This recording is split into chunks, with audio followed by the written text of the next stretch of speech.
حضرت عمر بھی آئے تو آئے قرآن کی تاثیر کی برکت سے۔ حضرت صدیق اکبر نہ اپنے گھر کے سین میں بیٹھ کے قرآن پاک پڑھتے تھے تو رویا کرتے تھے، روتے تھے۔ مکے کے کچھ سردار کٹھے ہو کے نبی کریم کی بارگاہ میں گئے، کہنے لگے ایک تو صدیق اکبر کو منع کریں کہ قرآن اونچا نہ پڑھا کریں، اور اگر اونچا پڑھنا ہے تو پھر ان سے کہیں پڑھ کے رویا نہ کرے۔ حضور نے فرمایا اپنے گھر میں بیٹھ کے پڑھتا ہے، روتا ہے، تمہیں کیا ہے؟ یا رسول اللہ، یہ ابو بکر صدیق جب قرآن پاک کی تلاوت کر کے روتے ہیں نا تو ہماری بچیاں بھی رونے لگتی ہیں، ہماری عورتیں گھر کا کام کاج چھوڑ کے تو صدیق اکبر کے دروازے پہ کھڑی ہو کے روتی رہتی ہیں۔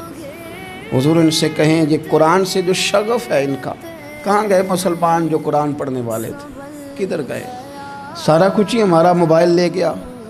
میں کس طرح یہ بات بیان کروں کہ کچھ لوگوں نے رمضان میں بھی قرآن پاک ایک بھی ختم نہیں کیا، رمضان شریف میں بھی ایک قرآن پاک کی توفیق نہیں ہوئی، لے گیا سارا کچھ ہماری خوش گپیاں۔ کمال ہو گئی، ہم نے سوچا ہی نہیں، فکر ہی نہیں کی۔ سنگیو واپس آؤ، قرآن پاک سے پیار کرو، قرآن پاک سے محبت کرو، قرآن کی تعلیم حاصل کرو۔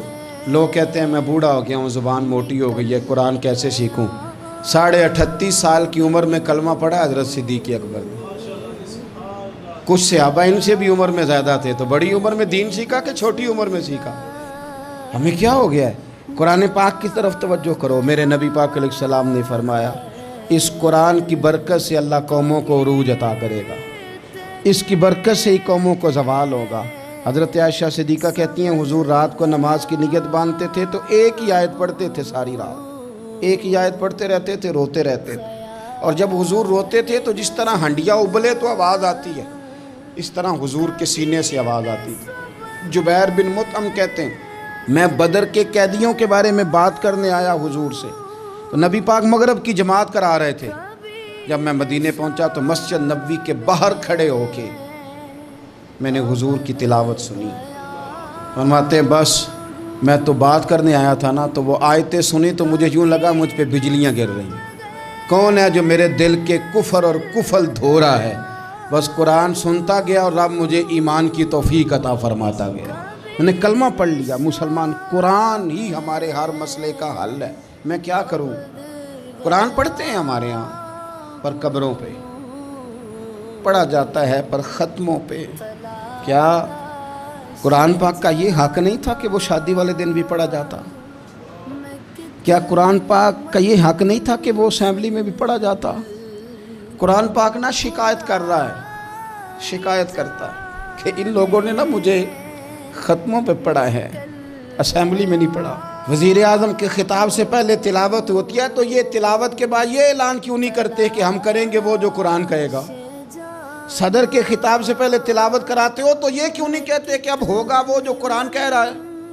اسمبلی کا اجلاس تلاوت قرآن پاک سے شروع کرتے ہو تو یہ بھی تو کہو نا قرآن کے مطابق فیصلے ہوں گے۔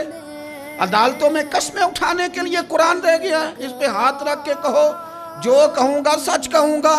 آج کے بعد وکیل بھی ہاتھ رکھے نا قرآن پاک پہ، جج بھی ہاتھ رکھے قرآن پاک پہ، گواہ بھی رکھے، ملزم بھی رکھے، اور مدعی بھی بتائے کہ اس نے پرچہ صحیح درج کرایا ہے، اس نے صحیح درج کرایا ہے، نام صحیح لکھوائیں، اور یہ سارے بتائیں جج سے لے کر ملزم تک کہ ہم فیصلہ وہ کریں گے جو قرآن پاک نے ہمیں کہا ہے۔ صرف قسموں کے لیے رہیں گے۔ 2 صورتیں پڑھنی نہیں آتی اور تم بیچ میں قرآن پاک کو لا کے قسمیں اٹھاتے ہو۔ وہ تاجر جو دکان شروع کرنے سے پہلے تلاوت کراتا ہے، کس لیے کراتا ہے؟ کہ میں تجارت قرآن پاک کے مطابق کراؤں گا، اس لیے کراتا ہے۔ وہ تو کہتا ہے ذرا دکان صحیح چلے، ذرا برکت آ جائے۔ برکت نری تلاوت کرانے سے نہیں آئے گی، قرآن کے مطابق تجارت کر، پھر زیادہ برکت آئے گی۔ قرآن کے مطابق قرآن کے علم کو عام کیا جائے، قرآن کے نور کو عام کیا جائے، قرآن پاک کے ادارے مضبوط کیے جائیں۔